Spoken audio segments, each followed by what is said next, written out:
Paola, é um prazer receber você aqui no podcast da CMB e conversar um pouquinho, né, sobre esse tema muito relevante. É um prazer também estar aqui, um prazer poder conversar com vocês e poder abrir esse espaço também junto com vocês para discutir um pouco sobre o que foi falado, o que tem sido falado no Congresso e o que foi falado nas palestras da manhã agora. Maravilha.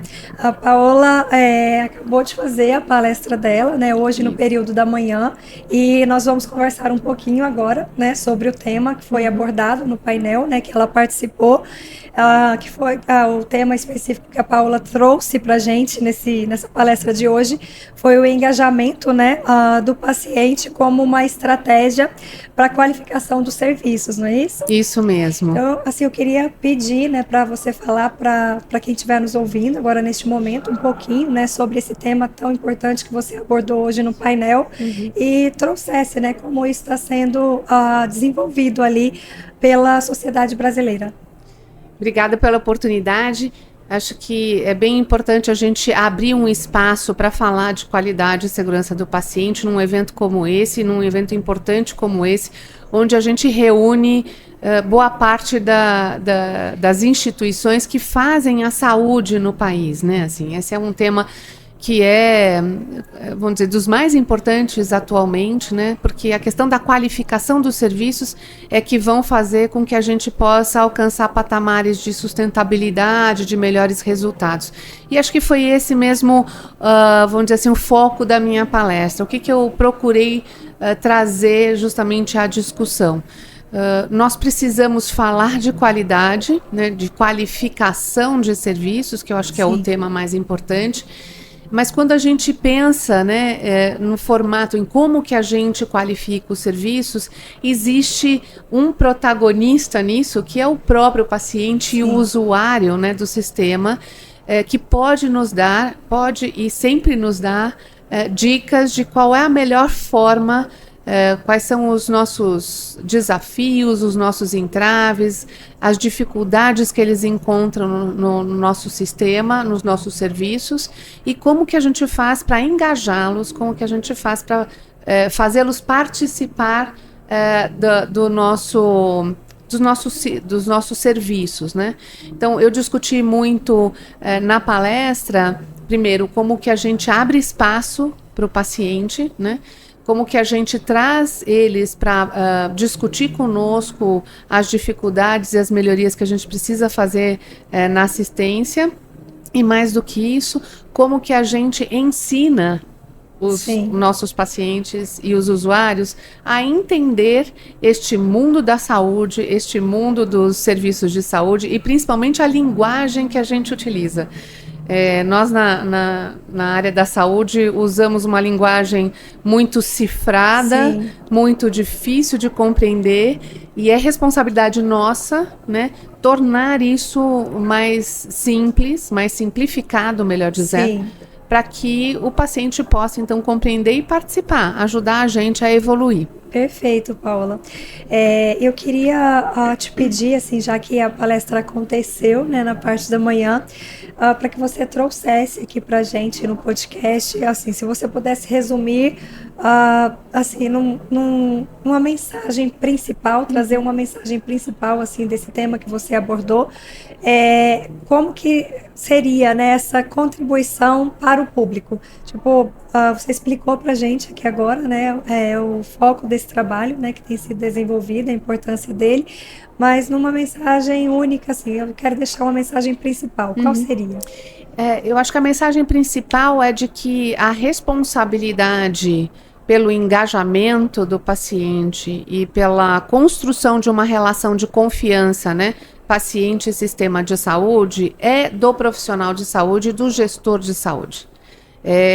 Não está na responsabilidade do paciente de fazer esse movimento, e sim nossa, né, principalmente como gestores em saúde, de fazer isso acontecer, né, e isso certamente vai trazer muito benefício para a gente. Então, a mensagem principal é nossa responsabilidade, né, é nossa responsabilidade fazer com que isso aconteça de maneira muito ativa.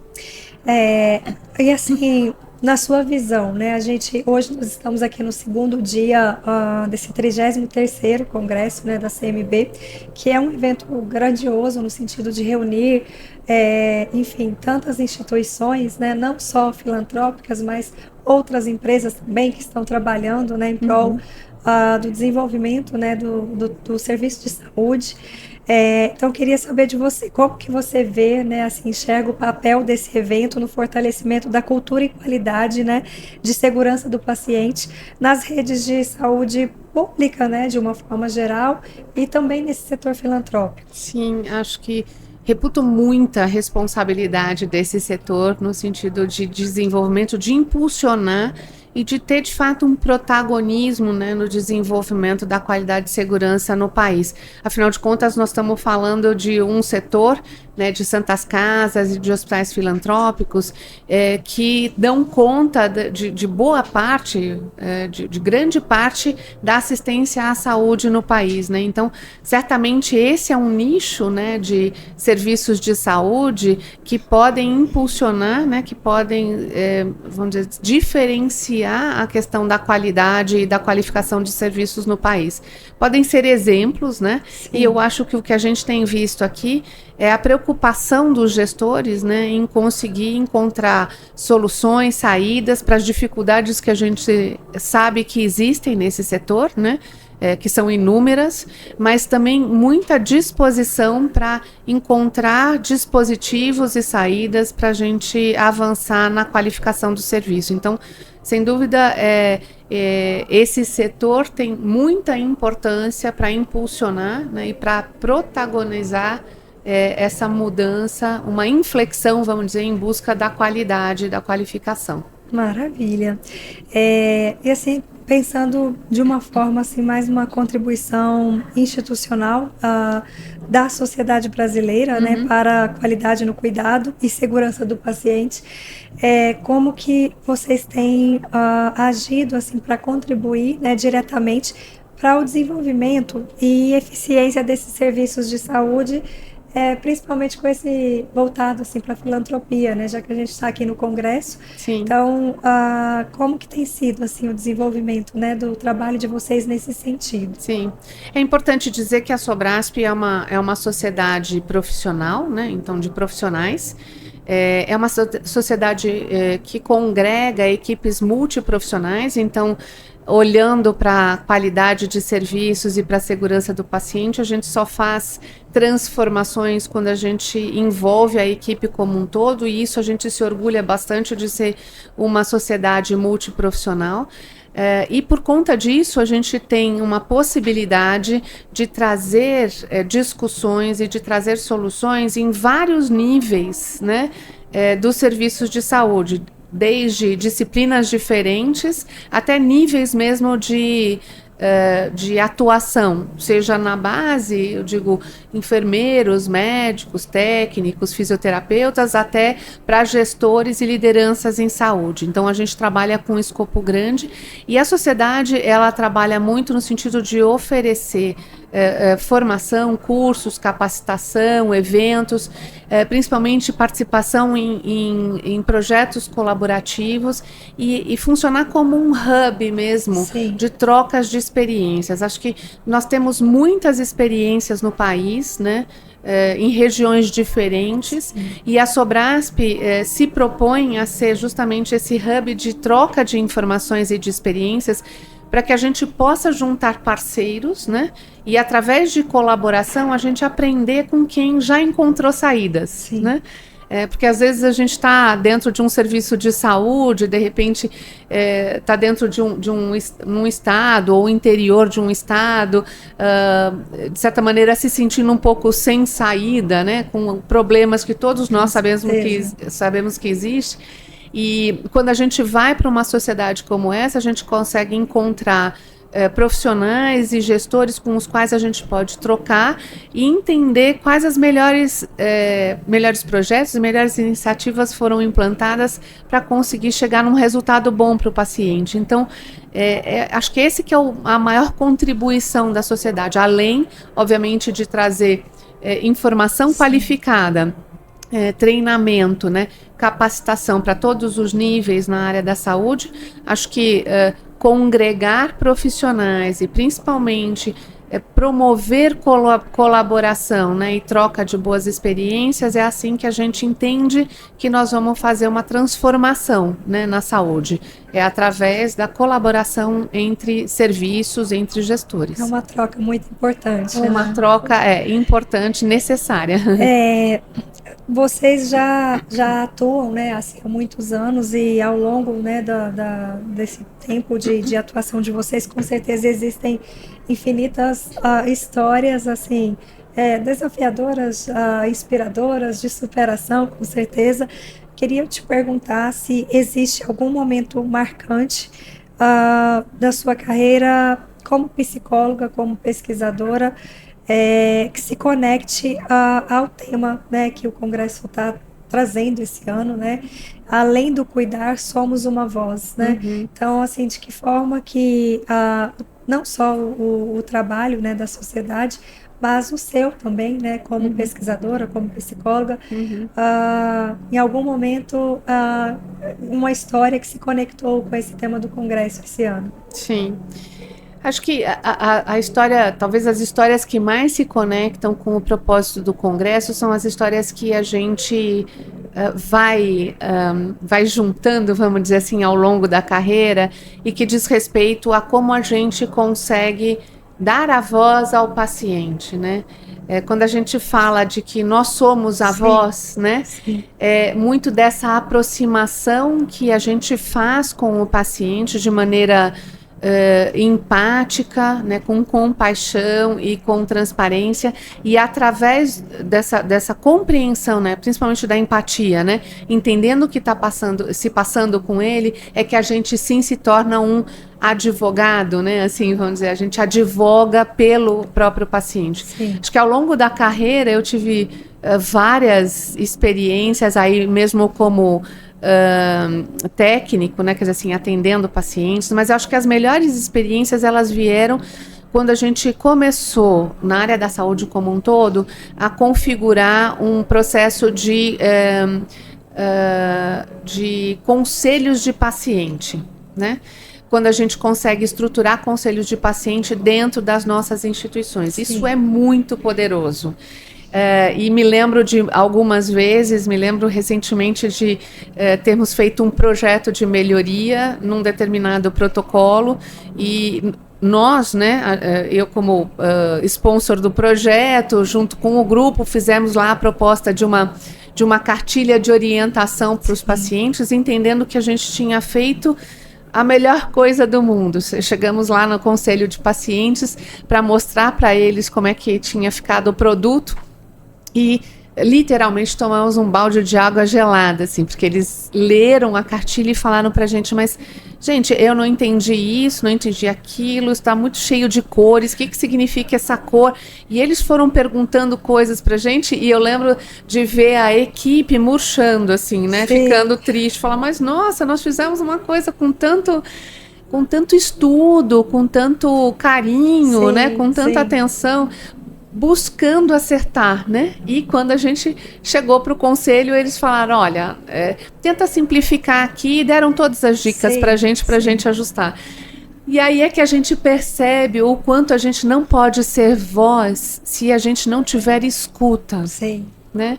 Então, quando vou pegar aqui, né, profissionalmente falando, né, um psicólogo aprende a ter escuta, né, uma escuta ativa, né, uma escuta em que você de fato está aberto para as razões do outro, né? Acho que é muito importante a gente fazer essa leitura, né? Sim. Não é só ouvir, a gente de fato tem que escutar o que os pacientes querem nos dizer, e aí nos desfazer, vamos dizer, de certa maneira, como eu dei o exemplo aqui dos nossos projetos e as nossas expectativas, porque no final, né, o projeto em conjunto ficou muito melhor, eu não tenho dúvida, do que aquele que a gente apresentou inicialmente para os pacientes. Ele ficou muito melhor e certamente vai atingir muito mais pessoas do que originalmente ele seria capaz de fazer. Então, acho que a gente tem que se dar conta, vamos dizer assim, muitas vezes das nossas frustrações de não conseguir atingir a expectativa do paciente, mas dar a mão a ele, né, e as mãos a ele, e principalmente abrir uma escuta para que então a gente possa de fato se tornar uma voz ativa em prol do paciente, em prol da segurança do paciente e também em prol da melhoria, né, da qualidade dos sistemas e dos serviços de saúde, que no final das contas todos eles e nós mesmos vamos passar. Sim. Porque nós estamos fazendo por nós, no final. Com certeza. Né? Porque todos nós, em algum momento da vida, fomos ou seremos pacientes. Então, a construção é para nós também. Perfeito, Paula. Nós estamos chegando aqui já ao finalzinho, né, da nossa conversa, que hoje que é um pouco breve mesmo. Daria para a gente ficar aqui por horas ainda falando sobre esse tema que é tão importante. Mas eu queria te pedir agora para deixar para a gente aqui assim, a sua expectativa, assim, como que você enxerga, né, o futuro em relação a essa saúde filantrópica, mas também não só a saúde filantrópica, né, saúde como um todo, mas assim, que avanços, mudanças, né, você espera que a gestão humanizada e a segurança do paciente, né, no setor filantrópico de saúde, de que maneira isso vai impactar, né, qual seria, assim, algo assim, uma mudança está acontecendo nesse momento, mas que vai impactar ainda mais, né, esse setor nos próximos anos. Você começou falando, né, sobre o tema da sua palestra hoje para a gente, e eu queria que você nos trouxesse assim, essa sua visão, né, como que você vê isso aqui para os próximos tempos. Olha, eu acho que se a gente tivesse que extrair algo de importante que pode acontecer justamente com a entrada, né, com a perspectiva do desenvolvimento de toda uma visão de qualificação de serviços, né, e que leva consigo tanto a segurança quanto a experiência dos pacientes, é a questão colaborativa, né, acho que dentro desta área de qualidade, né, e da área de experiência do paciente, não existe como dizer que o sistema vá concorrer sobre isso, né? A gente tem que colaborar. Então, dentro da área de qualidade, acho que um tema muito importante é colaboração. Por que colaboração? Porque muitas vezes as dificuldades elas não conseguirão ser solucionadas sozinhas. Sim. Nós precisamos sim aprender com os outros, né? Nós precisamos sim entender o que está acontecendo dentro do nosso ecossistema e olhar para quem já encontrou caminhos, né, e procurar seguir e quem sabe melhorar em conjunto. Então, esta área de qualificação, de segurança e de experiência do paciente é uma área naturalmente, né, ou vamos dizer que tem como propósito ser colaborativa. Sim. E eu não vejo uma maneira diferente do sistema de saúde conseguir ultrapassar as suas dificuldades, seja de sustentabilidade, seja de incorporação de novos desafios, novas tecnologias, enfrentamento de muitas vezes de crises, como a gente teve que fazer no Covid, né, durante a pandemia. A solução sempre foi, e foi naquela época também, colaboração. Com certeza. Foi um momento de colaboração imenso e nós só saímos daquele movimento, né, daquele momento de pandemia, porque todos entendemos que estávamos no mesmo barco. Sim. Então, eu vejo que a qualidade, a segurança e a experiência do paciente podem nos levar, podem nos trazer essa perspectiva de maneira mais ampla e certamente vão trazer um diferencial para o sistema de saúde. Perfeito, Paula. Eu queria agradecer, né, assim, o seu tempo, a sua presença aqui no podcast da CMB, né? Te dizer que foi uma satisfação, né, ouvir sobre um tema tão relevante, né, a sua experiência, né, nessa área trabalhando com isso tão próximo, né, aos pacientes de fato. Então, para a gente é enriquecedor ouvir, né, o tema que você trouxe. Te agradeço demais, né, pelo seu tempo, por ter disponibilizado nesse horário para estar aqui com a gente. Quero te desejar também um excelente congresso. Eu não sei se você já retorna hoje, ou se ainda fica com a gente até amanhã, mas muito obrigada por sua presença aqui. Eu que agradeço, também agradeço imensamente a oportunidade de participar do congresso como palestrante, mas também aqui desse podcast, que eu tenho certeza de que nós vamos alcançar muito mais pessoas que estão ali nos ouvindo. Agradeço imensamente e a Sobrasp fica sempre à disposição de vocês também. Muito obrigada, um excelente congresso e um bom retorno para você. Até Obrigada. a próxima. Até mais. Daqui a pouco nós retornamos com mais convidados, mais conteúdos aqui no podcast da CMB.